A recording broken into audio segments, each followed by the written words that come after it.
Existen historias en la Biblia que parecen increíbles. Sin embargo, si nuestro Señor Jesucristo se refirió a ellas como historias verdaderas, fueron verdaderas.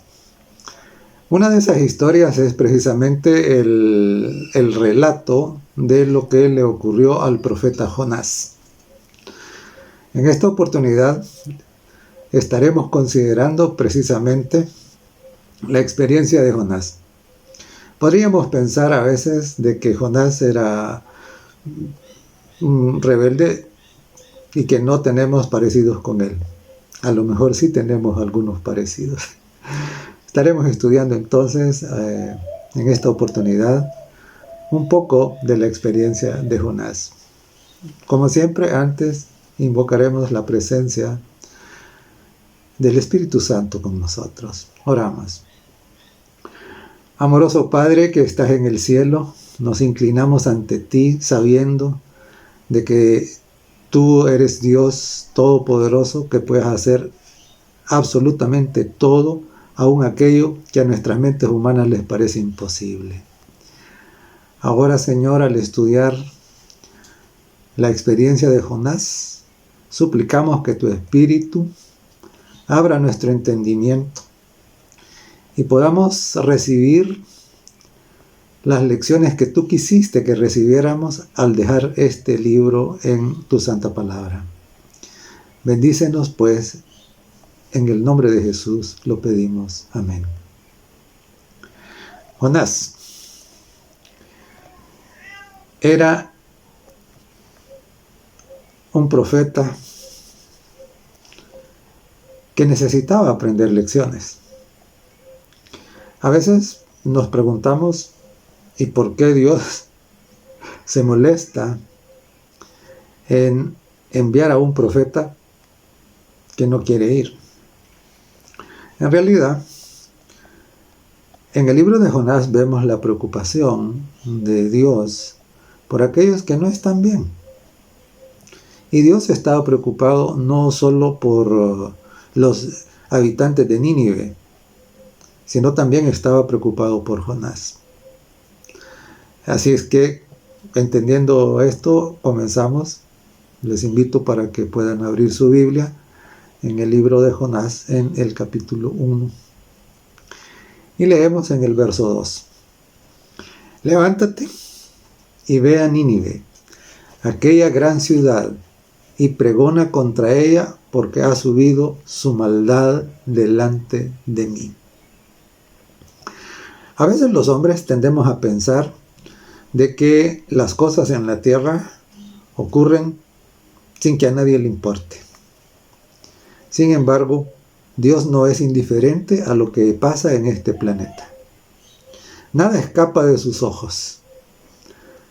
Jacob vio que los ángeles subían y bajaban de la escalera para informar en las cortes celestiales lo que acontece en este planeta. Y en Mateo el capítulo 18 y el verso 10, Jesús advirtió que los ángeles tienen acceso continuo a la presencia de Dios.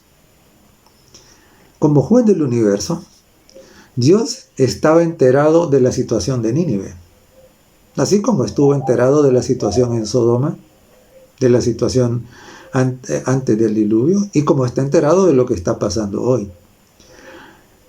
Esta misma situación es la que se vive en que estaba Nínive, es la que se vive en la mayoría de las ciudades en la actualidad, tristemente.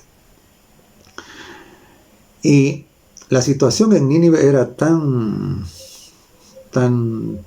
triste, tan peligrosa, que Nahum en el capítulo 3 y en el verso 1 la describe de esta manera. Dice: ay de ti, ciudad sanguinaria, toda llena de mentira y de rapiña, sin apartarte del pillaje. Entonces notemos cuáles son las palabras clave que describen cómo era Nínive. Dice ciudad sanguinaria, luego dice llena de mentira y de rapiña, y por último dice de pillaje. Sí, En el mundo, las ciudades que no tienen esto en realidad son la excepción. La inmensa mayoría de las ciudades reflejan la situación de Nínive en el tiempo de Jonás. Y como dije, Dios no es indiferente a lo que pasa en las ciudades, como no fue indiferente a lo que pasaba en Nínive. Y cuando Dios entonces le encarga a Jonás que vaya, dice el verso 3, y Jonás se levantó para huir de la presencia del Señor a Tarsis. Y descendió a Jope y halló una nave que partía para Tarsis. Y pagando su pasaje entró en ella para irse con ellos a Tarsis, lejos de la presencia de Jehová. En realidad, Jonás, como profeta, debió haberse levantado para ir directamente a Nínive. Sin embargo, Jonás decide tomar la dirección opuesta. Tarsis se encontraba en el sur de España, más o menos. Y entonces Jonás toma exactamente la dirección contraria del lugar a donde Dios lo había mandado. Y aquí puede ser que comienza la primera similitud entre nosotros y Jonás. ¿Sí? Porque a veces, conociendo el claro, así dice Jehová, insistimos en ir en nuestra propia dirección. Porque la voluntad de Dios contradice nuestros deseos o contradice nuestra voluntad. Entonces, claro, necesitamos mirarnos hacia adentro. Y necesitamos pensar si en qué medida nosotros también estamos repitiendo la actitud de Jonás. La de ir en dirección opuesta al camino que Dios nos ha señalado. Jonás olvidó una cosa que nunca debemos olvidar. Y es que es imposible escapar de la presencia de Dios. No hay lugar a donde podamos escondernos de la presencia de Dios. Y el salmista lo tenía bien claro. Por eso en el Salmo 139 y en el verso 7 escribió: ¿a dónde me iré de tu espíritu? ¿Y a dónde huiré de tu presencia? Claro, es imposible. No existe un lugar en el universo, no digamos solo en el planeta, pero en el universo no existe un lugar a donde podamos irnos y escapar de la mirada de Dios. Jamás debemos olvidar eso. Es imposible burlar al juez del universo. Podemos escondernos, podemos engañar a los hombres, pero nunca podemos hacerlo de aquel a quien tendremos que dar cuenta. No lo olvidemos. Es imposible escapar. Y entonces dice en el verso 4 del capítulo 1, pero Jehová hizo levantar un gran viento en el mar. Y hubo en el mar una tempestad tan grande que se pensó que se partiría la nave. Cuando nosotros ignoramos voluntariamente el camino trazado por Dios y en nuestra terquedad insistimos en ir en nuestros propios caminos equivocados que llevan a la perdición, porque ciertamente el camino mejor es siempre el que Dios establece, el que Dios marca. Y cuando nosotros tomamos la decisión de ir en un camino diferente, lo aceptemos o no, lo reconozcamos o no, estamos yendo camino a la perdición. Pero Dios es lindo, Dios es maravilloso. Y Dios en su gran amor hace todo lo que es necesario para hacernos volver al camino correcto. Y claro, a veces nosotros le obligamos a usar estrategias tempestuosas. Dios en su bondad primero nos habla. Él trata de conducirnos para que reconozcamos. Sin embargo, cuando mira que nos estamos acercando al borde del abismo, entonces a veces nosotros le obligamos a utilizar medios que no son la primera opción del Señor, pero al final son necesarios para que nosotros entremos en razón. Y claro, Jesús se vio también obligado a utilizar una tempestad para que los discípulos cambiaran su pensamiento. Sucede que en San Mateo 14 tenemos nosotros que Jesús había estado predicando todo el día y acababa de alimentar a la multitud al multiplicar los panes. Y mientras repartían los panes, los discípulos decían a la gente: este es el rey que nos conviene, hagámoslo rey. Y dice el Evangelio que querían hacerlo rey. Es decir, ellos anhelaban un reino político, un reino terrenal.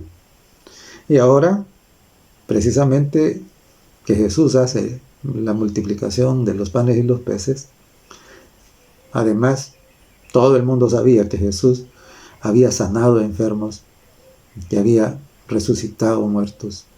Entonces, claro, ellos decían: este es el rey que nos conviene, porque podría alimentar a nuestros ejércitos, a los soldados heridos los podría sanar inmediatamente. Además de eso, si mataran a algunos, él los puede resucitar. Es invencible, seríamos invencibles si este es nuestro rey y actúa así. Entonces, hagámoslo rey ahora. Ese era su pensamiento. Entonces, claro, pero no reconocían que su reino no era un reino terrenal, no era un reino materialista, ¿no? Que era el reino de los cielos. Y en eso estaba, y cuando Jesús vio esto, entonces obligó a los discípulos a entrar en la barca y a cruzar el lago. Por cierto, cuando ellos entraron en la barca, iban muy enojados. Iban muy enojados porque iban pensando: nos echó a perder el plan. Este era el momento adecuado. ¿Cómo es posible? Y dice el verso 24 del capítulo 14: y ya la barca, dice, estaba en medio del mar, azotada por las olas, porque el viento era contrario. Entonces, claro, igual que en el caso de Jonás, Dios echa mano de una tempestad para hacer entrar en razón a sus siervos que tienen actitudes equivocadas, que van en el barco. Entonces, ante la aflicción de mantenerse a flote, de salvar sus vidas, ese pensamiento de amargura, de frustración que llevaban, porque sus planes no se habían cumplido, entonces se les fue. De eso se trataba, era una terapia. Ahora, pensemos un poco. ¿Será que nosotros también obligamos a Dios a que use ese tipo de terapias con nuestra necedad? ¿Deberíamos de ser sabios? ¿Deberíamos de ser dóciles? ¿Deberíamos de entender que Dios nos ama tanto que para que no nos perdamos, Él estará dispuesto a usar la terapia que sea necesaria para volvernos al camino correcto, para que nosotros entendamos, aprendamos la lección? Y entonces aquí estaba Jonás. Jonás en el barco, azotado por la tempestad, y claro, no parecía que había ninguna solución humana en esa situación. Dice el verso 5 de Jonás, Jonás 1, y los marineros tuvieron miedo, y cada uno clamaba a su Dios. Claro, los marineros eran paganos. Y a mí me llama la atención porque la tempestad no era cualquier tempestad. Estos eran hombres de experiencia en el mar. Y dice que estaban aterrorizados. Dice que tuvieron miedo. Y cada uno clamaba a su Dios. En aquellos días, la idea que tenían, especialmente los paganos, era de que los dioses eran locales. Y entonces, claro, si alguien venía de una ciudad y se tenía un dios y venía de otra, era otro dios o diosa. Es un poco, de ahí viene también un poco la idea esta de los santos patronos que se celebran en el catolicismo, en la cultura católica, ¿no? Entonces viene un poco de ahí. Entonces dice que cada uno de ellos clamaba a su Dios.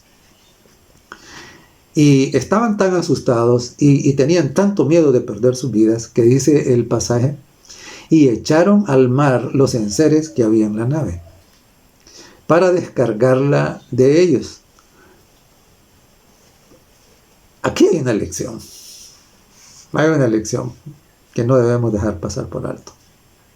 Note que los marinos estaban dispuestos a deshacerse de cualquier cosa para salvar su vida. Y qué tristeza que muchos se van a perder porque no han querido deshacerse de aquellas cosas que son el estorbo para que haya una relación correcta entre ellos y Dios, sino que siguen acariciando su mal hábito, siguen acariciando su pecado, siguen acariciando su ambición equivocada, siguen y no están dispuestos a deshacerse de lo que sea necesario para salvar su vida. Los marinos, ellos entendiendo la situación crítica, terrible en la que se encontraban, dice que estuvieron dispuestos a deshacerse de cualquier cosa. Comenzaron a tirar todo lo que podían al mar para que la nave flotara más y no se hundiera, ¿verdad? Esto es una lección importante. Nosotros tenemos que revisemos nuestra vida y pensemos y miremos, bueno, qué cosa me está sirviendo de estorbo, qué cosa me está impidiendo ser lo que Dios quiere que yo sea, qué cosa me está bloqueando mi servicio a Dios y mi servicio al prójimo. ¿Qué? Entonces, tengamos la misma disposición de los marinos, ¿no? De deshacer lo que sea, no importa, lo que sea. Pues a veces son asuntos relacionados, cosas materiales. A veces son relaciones de amistad. A veces, no. A veces son aspiraciones incorrectas, ¿no? Entonces, revisemos y tengamos la disposición de despojarnos de lo que sea necesario para salvar nuestras vidas. ¿Cuánta gente se va a perder porque no estuvo dispuesto a renunciar a sus pecados acariciados? Y dice el verso, pero Jonás había bajado al interior de la nave y se había echado a dormir. Es escalofriante la indiferencia de Jonás. Echarse a dormir cuando la vida de todos esté en riesgo. Por lo menos Jonás, me parece que lo menos que Jonás podría haber hecho era ponerse a la par de los marinos a tirar cosas al mar. Es lo menos que podía haber hecho Jonás. Aunque él mismo podría haber orado con ellos. Los marinos dicen que estaban orando a sus dioses, pero cuando los marinos están arrojando las cosas al mar y están orando a sus dioses, imagínese usted, Jonás, el profeta de Dios, ¿está qué? Está echado, dice. Así dice la Biblia, ¿no? Dice que estaba echado durmiendo. Qué terrible. Y de nuevo, le suplico que compare la actitud de Jonás con la actitud suya. En este momento crítico, en que prácticamente toda la tierra toda la sociedad global, todas las naciones, se han convertido en una especie de barco azotado por las tempestades. Tempestades de todo tipo.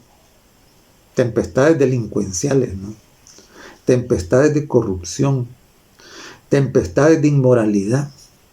Tempestades de salud. En fin, ¿qué estamos haciendo? ¿Estamos tratando de colaborar en algo para resolver esto? ¿O simple y sencillamente nos hemos echado a dormir como Jonás? Entonces, cuidemos, ¿verdad? Es en Jueces, en el capítulo 5 y el verso 23, hay una maldición que es poco mencionada en realidad, es poco conocida. Dice el verso 23 del capítulo 5 del libro de Jueces: maldecid a Meroz, dijo el ángel de Jehová. El ángel de Jehová es el Señor Jesucristo. Y está diciendo que maldigan a Meroz. Ahora, ¿por qué? ¿Por qué Meroz iba a ser maldecida? Dice: maldecid severamente a sus moradores, porque no vinieron al socorro de Jehová. Al socorro de Jehová contra los fuertes. Cuando el pueblo pidió ayuda, Meroz se quedó con los brazos cruzados. No hizo nada. Se quedó indiferente. Entonces Meroz representa a todos aquellos que permanecen pasivos, que se echan a dormir cuando el rebaño necesita ser cuidado, que permanecen, como dice la palabra de Jonás, echados cuando el mundo urge ser amonestado e invitado a venir a Jesucristo. Dios aborrece la pasividad. La actividad es la característica de la vida. Y claro, me temo que en las congregaciones alrededor del mundo hay abundante cantidad de personas como Jonás, que también permanecen echados durmiendo, que no se involucran en nada, y la carga la llevan siempre los mismos. Estos que no se involucran en nada son los habitantes modernos de Meroz. Es triste, porque en las congregaciones hay hermanos, hermanas con talentos, con capacidades. Sin embargo, no sé la razón, quizás por la comodidad, no son puestas al servicio del Señor y permanecen pasivos. Y de nuevo, porque esto es el propósito de esta reflexión, comparemos la actitud de Jonás con la nuestra. ¿Será que nosotros también nos hemos echado a dormir?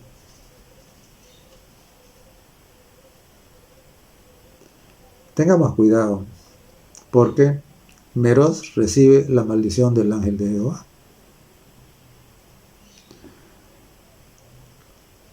Cuando nos damos cuenta de la situación, es imposible permanecer inactivos. Cuando somos conscientes del momento histórico que estamos viviendo, cuando somos conscientes de que el guión profético está llegando a su final, no podemos estar echados durmiendo como Jonás. Y dice el verso 6, y el patrón de la nave se le acercó y le dijo: ¿qué tienes, dormilón? Levántate y clama a tu Dios. Es increíble. Es que es contradictorio, ¿no? Un pagano un pagano, está reprendiendo al profeta de Dios. ¡Qué terrible! Ciertamente, nosotros somos un pueblo profético. Este pueblo no surge por capricho de nadie, este pueblo surge porque Dios lo levanta, así estaba escrito. Usted puede estudiar esto en Apocalipsis, el capítulo 10. ¿Y será que necesitamos ser amonestados por los paganos para levantarnos? Dice, dormilón, levántate y clama a tu Dios. Quizá Él tendrá compasión de nosotros y no pereceremos. Esta amonestación es válida para nosotros hoy. Veamos, ¿cómo estamos? ¿Necesitamos levantarnos? Ciertamente necesitamos levantarnos. Ciertamente necesitamos clamar a Dios. La hora es avanzada. Y sin Dios estaremos perdidos. En Romanos, el capítulo 13, los versos 11 y 12, leemos así. Y esto conociendo el tiempo, que ya es hora de levantarnos del sueño, porque ahora está más cerca de nosotros nuestra salvación que cuando creímos. La noche está avanzada y se acerca el día. Desechemos pues las obras de las tinieblas y vistámonos de las armas de la luz. Dice el apóstol, es hora de levantarnos del sueño. Cristo está pronto para venir. Cada día los espacios se van cerrando. No va a ser extraño que más pronto de lo que imaginamos, este tipo de interacción que podemos tener ahora en las redes sociales, ya no nos lo vamos a poder tener. ¿No? Es increíble cómo el control por todas aquellas ideas que no corresponden con la corriente del mundo se van cercando, se van acorralando y se van tratando de evitar, ¿no?, de que se propaguen. Entonces todavía hay un espacio para que nosotros nos levantemos, que entendamos que es hora de levantarnos del sueño, que no podemos seguir así, que demos la advertencia que el mundo necesita dar. Y en ello no solo estaremos contribuyendo a la salvación de otros, sino a la misma, a nuestra propia salvación. Porque cuando nos ocupamos en la obra de Dios, crecemos. Nuestro carácter se va purificando. El mundo está al borde de su fin. La oportunidad de salvación está por vencer. La puerta del arca se cerrará muy pronto. No hay tiempo que perder. Ante esta urgencia, no permitamos quedarnos en la indiferencia y permanecer dormidos. Y dicen los versos 8 y 9 del capítulo 1.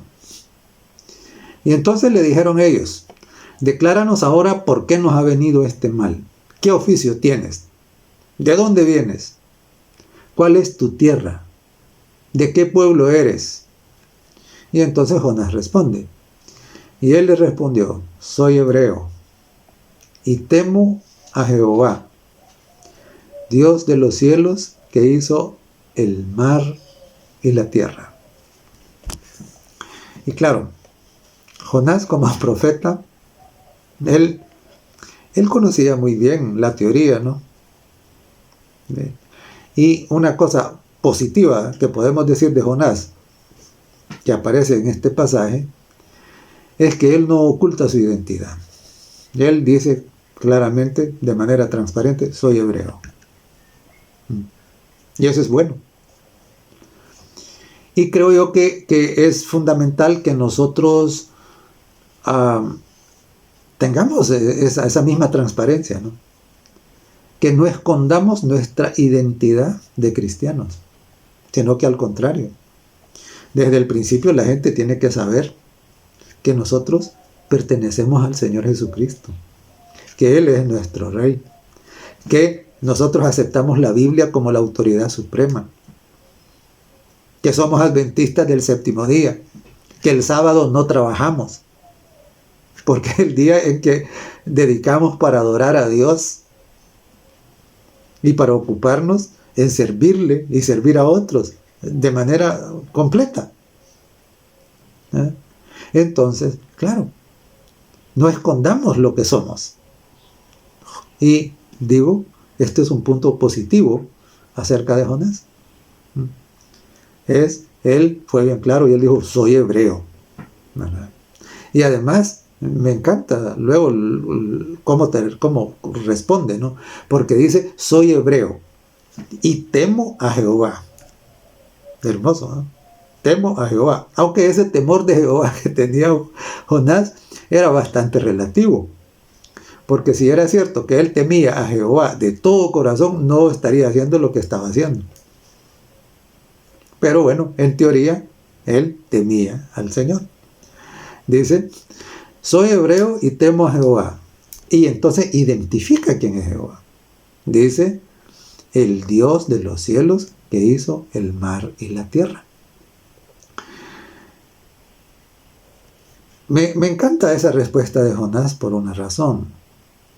Porque los marinos que eran paganos iban orando a sus dioses. Y aquí Jonás les dice que su Dios es un Dios superior a los dioses de ellos. ¿Por qué? Bueno, era frecuente, muy frecuente, de que los paganos miraran como Dios al sol, a la luna y a otras cosas creadas. Y aquí Jonás les dice, mi Dios es el Dios que hizo todo eso que ustedes adoran. Es el que todo lo hizo. Y en Hechos, el capítulo 14, encontramos nosotros ahí un pasaje en el que Pablo y Bernabé habían sido utilizados por Dios para hacer algunas cosas que no eran comunes, ¿no? Y ellos vinieron para predicar el evangelio, ocurren algunos milagros, y entonces dice que el sacerdote de Júpiter, estoy en los versos 12 al 15, el sacerdote de Júpiter, dice, trajo toros y guirnaldas delante de las puertas donde ellos estaban. Y junto con una muchedumbre querían ofrecerle sacrificios a Pablo y a Bernabé. Y claro, dice que cuando Bernabé y Pablo se dieron cuenta de lo que estos querían hacer, dice que se rasgaron sus ropas y se lanzaron entre la multitud gritando y diciendo, varones, ¿por qué hacen esto? Si nosotros también somos hombres igual que ustedes. Lo que hacemos es anunciarles que dejen de hacer estas cosas y se conviertan al Dios vivo. Y para identificar al Dios vivo, dicen, ellos hacen la misma descripción de su Dios que hace Jonás. Dice al Dios vivo que hizo el cielo y la tierra, el mar y todo lo que hay. Ahora note qué bonito. ¿Por qué? Jonás dice, bueno, soy hebreo, temo a Jehová, y Jehová es el Dios que hizo el cielo y la tierra. Y aquí Pablo y Bernabé dicen, el Dios vivo es el Dios que hizo el cielo, la tierra, el mar y todo lo que en ellos hay. Y el Dios que adoramos nosotros, el remanente, es el Dios que hizo el cielo, la tierra, el mar y las fuentes de las aguas. Apocalipsis 14. Ese es nuestro Dios, el creador. Y precisamente porque adoramos al Dios que es creador, es que observamos el cuarto mandamiento de la ley de Dios, que nos manda a adorar, reposar El séptimo día, porque en 6 días hizo Dios todo, más el séptimo descansó. Es decir, el Dios verdadero es el Dios, es el creador, es el que hizo todo. Y la manera establecida por Él, para que eso no se nos olvide, es precisamente guardar el sábado.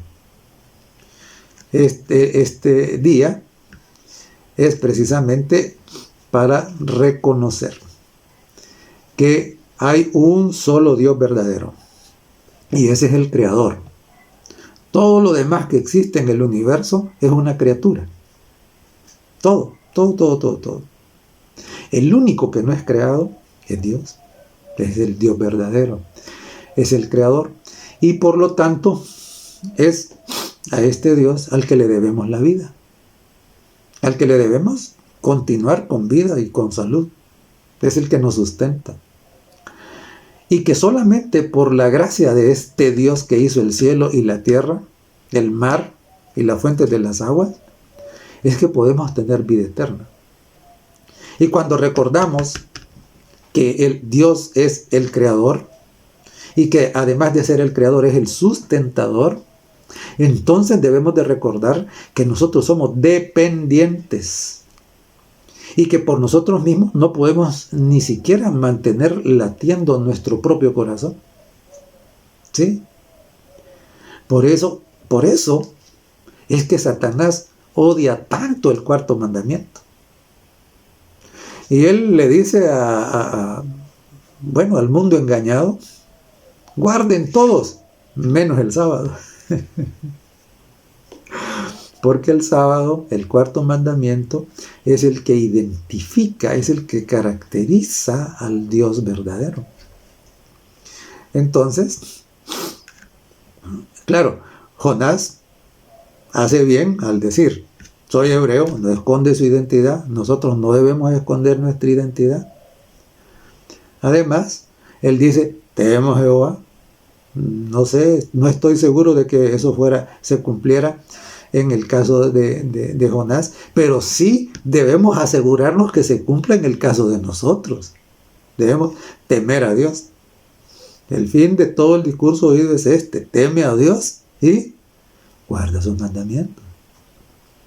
Entonces, temo a Jehová, dijo, el Dios que creó el cielo y la tierra. Ese es nuestro Dios. Y dice entonces, siguiendo con el capítulo 1 de Jonás, en los versos 10 al 12. Y aquellos hombres temieron sobremanera. O sea, se asustaron. Y le dijeron: ¿por qué has hecho esto? Porque ellos sabían que huía de la presencia de Jehová, pues él se los había declarado. Y le dijeron: ¿qué haremos contigo para que el mar se nos aquiete? Porque el mar se embravecía a cada momento. Y iba aumentando las olas, ¿no? Y la inquietud, la frecuencia. Y entonces dice: y el mar se iba embraveciendo más y más. Y él respondió: tomadme y echadme al mar. Y el mar se os aquietará, porque yo sé que por mi causa ha venido esta gran tempestad sobre vosotros. Aquí hay otra cosa positiva acerca de Jonás. Y es que Jonás no se excusa. Él confiesa su desobediencia, confiesa su rebelión, confiesa su pecado. Y muy, muy importante aquí es que Jonás acepta las consecuencias de su pecado. Dice: no, todo esto ha venido por culpa mía, ¿verdad? Y yo sé que por desobediente lo que merezco es morir. Porque la paga del pecado es muerte. Está escrito. Y entonces Jonás no anda buscando cómo dar la vuelta para ver a quién le echa la culpa. Él reconoce que es su pecado. Y esto es muy positivo. Ojalá que nosotros, ahí en ese sentido, sí seamos iguales que Jonás. Que cuando cometemos nuestros errores, que confesemos, lo aceptemos y también estemos dispuestos a aceptar las consecuencias que resultan de eso. Y que no busquemos echarle la culpa a quien no la tiene, sino que entendamos que mucho de lo que nos puede pasar puede tener su origen en nuestro propio pecado, en nuestra propia actitud rebelde, en nuestra propia indiferencia, en nuestra propia pasividad, en nuestra propia rebelión. Entonces, dice Jonás, no dice, yo merezco morir, así que arrójenme al mar, y el mar se les va a aquietar. Claro, es imposible salir victoriosos cuando nosotros vamos en contra de Dios. No se puede, absolutamente. Cuando usted intenta ir en contra de Dios, entonces usted o yo nos volvemos ¿cómo? Nos volvemos perdedores, nos volvemos suicidas. Ir en contra de Dios es dirigirnos nosotros voluntariamente a nuestra propia ruina. Entonces, entendamos esto de una vez por todas. Ir en contra de Dios es cavar nuestra propia ruina. Eso es. Entendamos que la mejor opción siempre es ir en la dirección que Dios dice. Es permanecer en su camino. Es vivir de acuerdo a su palabra, a su revelación. Es tomar su consejo. Esa es la mejor dirección. Y claro, en los versos 14 al 16 dice, entonces dice, clamaron a Jehová y dijeron, te rogamos ahora que no perezcamos nosotros por la vida de este hombre. Ellos estaban diciendo, Señor, nosotros no tenemos la culpa, que éste ha confesado. Entonces no pongas sobre nosotros la sangre inocente, porque tú, Jehová, has hecho como has querido. Entendamos esto. Dios hace como Él quiere. Él tiene todo el poder. Nadie puede evitar lo que Dios decide. Nadie lo puede evitar. Tú, Jehová, has hecho como has querido. Y entonces dice que tomaron a Jonás y lo echaron al mar. Inmediatamente que el mar recibe a Jonás, dice que el mar se aquietó de su furor. Claro. Ahora, imagínense qué interesante, porque qué impacto deben haber experimentado los marineros de esa nave. Ver que el Dios de Jonás no era un Dios mitológico, era un Dios que tiene el control del mar. Y estaba demostrado. ¿Por qué? Bueno, primero, pues sí, porque se embraveció y se generó la tempestad, y ahora inmediatamente que el mar, porque el mar está reclamando que le entreguen al rebelde. Y ahora cuando el rebelde es recibido por el mar, inmediatamente se aquieta. Este fue un testimonio poderoso a favor de Dios. Los marinos ahí tenían claro que sí, que el Dios de los hebreos, el Dios de Jonás, el creador, el que hizo el cielo y la tierra, es el verdadero Dios. Y que es el que tiene el control de todo. Y que Él hace como Él quiere. Y claro, y dice, y temieron aquellos hombres a Jehová con gran temor, y ofrecieron sacrificio a Jehová e hicieron votos. Los marinos fueron los primeros conversos fruto de esa obra misionera de Jonás y de la intervención divina. Es curioso cómo la crisis puede llevar a las personas a encontrarse con Dios. A pesar de que nosotros podamos ser un estorbo. Ese era el caso de Jonás. La Biblia no nos dice aquí que antes de todo Jonás comenzó a evangelizarlos y a hablar a los marinos y decirles, miren, Ese dioses de ustedes son vanidad. El verdadero Dios es el que ha hecho todo, el que controla todo. Acepten a Dios, conviértanse al Dios verdadero. La Biblia no nos dice que Jonás hizo eso, pero precisamente la crisis, ¿no? Y cómo Dios utiliza la crisis para enseñarnos lecciones y también para mostrar su poder. Eso es lo que pasó acá. Y a mí me encanta cuando leo que dice que aquellos hombres temieron a Jehová. Sí. En este momento ellos ya no eran paganos. En este momento ellos habían reconocido al verdadero Dios. Y dice que ofrecieron sacrificios a Jehová. Y además que hicieron votos. Hacer votos es el equivalente ¿de qué? De ser bautizados. Precisamente el bautismo es eso, ¿no? Es un voto que hacemos, ¿no? Un voto de entrega, un voto de renuncia al mundo. Un voto ¿de qué? De abandono de la vida de pecado que hemos traído antes de venir a Jesús. Eso es. Entonces, los primeros conversos de esta misión fueron ellos, fruto de la intervención divina, a pesar de la rebelión de Jonás. Y claro, los marinos antes oraban a sus dioses, ahora ya no están orando a sus dioses paganos, ahora claman a Jehová, ahora reconocen el señorío del Creador. En medio de la crisis, el poder de Dios fue manifiesto.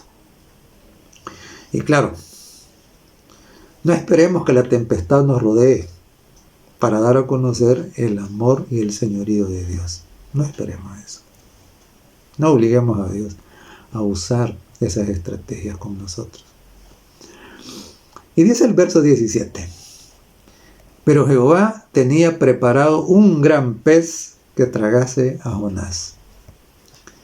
Y estuvo Jonás en el vientre del pez 3 días y 3 noches. Me encanta que dice que Jehová tenía preparado un gran pez. A Dios nada le toma por sorpresa. Dios no es alguien que improvisa. Él tiene el control de todo y Él tiene preparado todo. Y este Dios maravilloso, este Dios tan lindo, mientras la gracia está vigente, nos brinda las oportunidades para volver a Él. Claro, Dios podía perfectamente haber dejado a Jonás que se ahogara. De hecho, Jonás a lo mejor eso era lo que esperaba que iba a pasar. Sin embargo, Dios tenía preparado el rescate submarino de Jonás. Las soluciones divinas no son las que nosotros imaginamos. Lo que menos pudo haber imaginado Jonás es que Dios iba a utilizar un pez para conservarle la vida. Eso es lo que menos. Y creo que a ninguno de nosotros se nos podría haber ocurrido. Pero Dios tiene 1000 maneras para resolver las crisis que nos aquejan.